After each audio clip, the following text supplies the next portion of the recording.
Yeah, brothers and sisters. I'm just giving you again, I said, tools of analysis. Yeah. Alright? Malcolm X. You know, someone said to me recently, you know Barack Obama loves Malcolm X. Barack Obama loves Malcolm X. Yeah. He also loves America. First. He loves America. Question of who will love more? Malcolm X or America? What did Malcolm X say about America? He didn't love America. He said, I'm not an American. I'm no kind of American. Yeah? I'm a victim of Americanism. That's what Malcolm X said. American dream. Yeah? He said, I don't see an American dream. I've only experienced the American nightmare. But Obama has got into the American dream. Well, so he says. Now some people say, well then, maybe when you get in, he went to switch from them.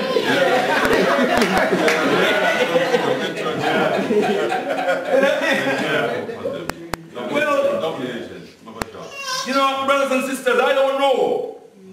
Apart from emotional orientation, I don't know where that analysis comes from.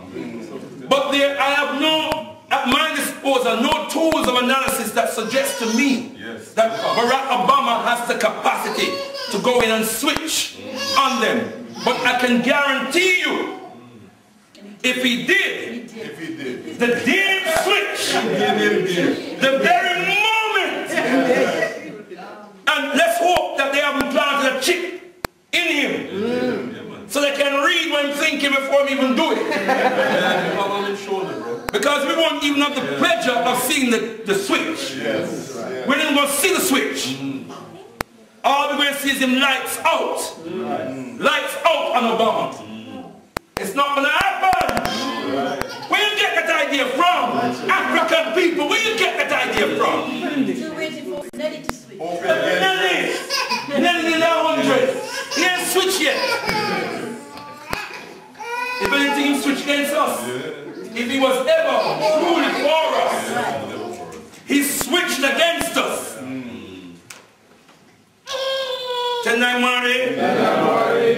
Very quickly, brothers and sisters. Baba Alkebu-Lan tells us in this magazine, from his analysis of Brother Barack Obama's book, and he is our brother. I'm not denying him. He is our brother. But here he says, Tonight, no, it's the magazine. See you somewhere, brothers and sisters. You want to be with me a moment? Here it is. He's talking about Barack Obama's identifying with his Africanness and identifying with his Europeanness. He says, the African part is an excursion, a trip into remote alien parts.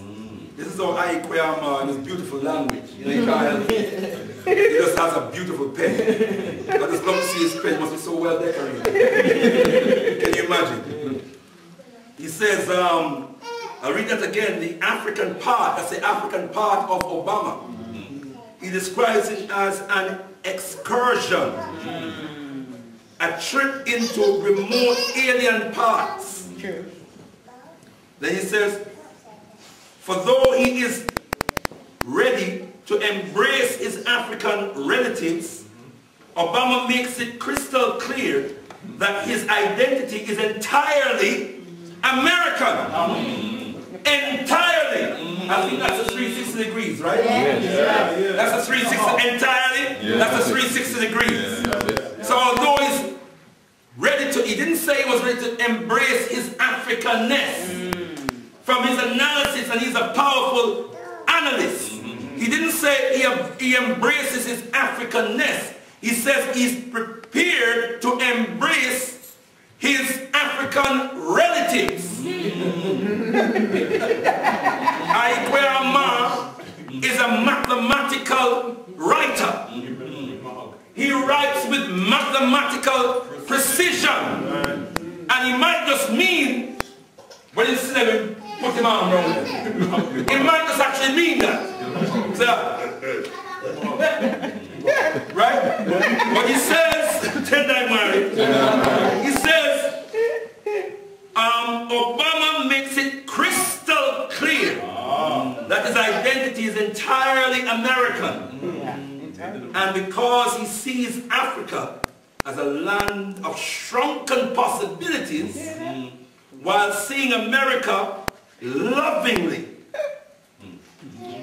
You never hear that. Let me read it again. And because he sees Africa as a land of shrunken possibilities, while seeing America lovingly as the land of opportunity, he is ineffably grateful that he was born an American. 10-9-1. Is Obama the new black hole? No. Be in trouble. He may well be, brothers and sisters, but I've not seen the evidence. And until I see the evidence, I am not going to be deluded. No. All the evidence suggests to me, All of it. all the tools of analysis are pointing in the direction that Barack Obama will unfold before us as an agent of deception. Whether he is a good person in himself, whether his intentions are good or not, the politics that he is involved in and the people who control the politics that he is involved in are deceivers, are liars, are mass murderers of our people. And we cannot conclude otherwise than that Obama is being put there to make it easier for white supremacy to perpetuate its evil and wickedness against our people. You are with me? Colin Powell has jumped parties. He's left the Democrats. He's endorsed Obama. And he's going to be voting for Obama. Left the Republican, sorry. And he's endorsed Obama. Why? He wasn't happy with Iraq. But he had to carry it through. And at the earliest opportunity, he resigned. He resigned. That's why he didn't carry on after the first term.